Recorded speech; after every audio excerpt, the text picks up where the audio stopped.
9 eggs cooking style. Maglagay ng tubig sa kaserola.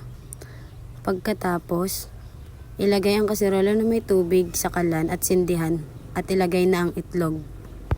Sa mainit na kawali, ilalagay ang itlog at pipirituhin ng sunny side up. At hindi ito papakalutuin. Pagkatapos kumulo ng itlog, ilipat ito at salain ang tubig. At ilipat ang itlog sa lalagyan.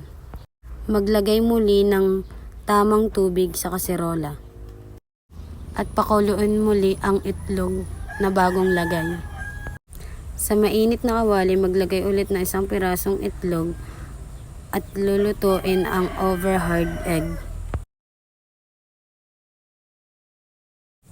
At pagkatapos hahanguin ito,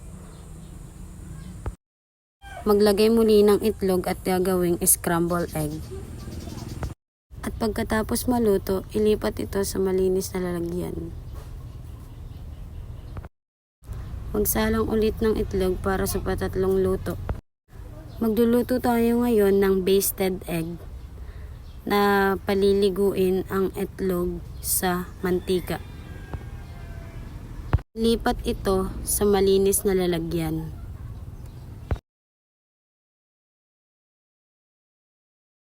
Dito, magluluto tayo ngayon ng omelette egg.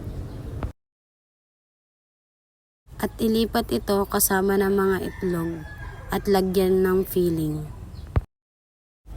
Sa mainit na tubig, maglagay ng suka at maggawa ng tornado sa tubig at ilagay ang mga itlog.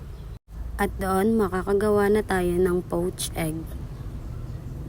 Different kind of egg. Omelet, sunny side Scrambled up, over eggs. hard egg, basted egg, soft egg, hard cooked, medium cook.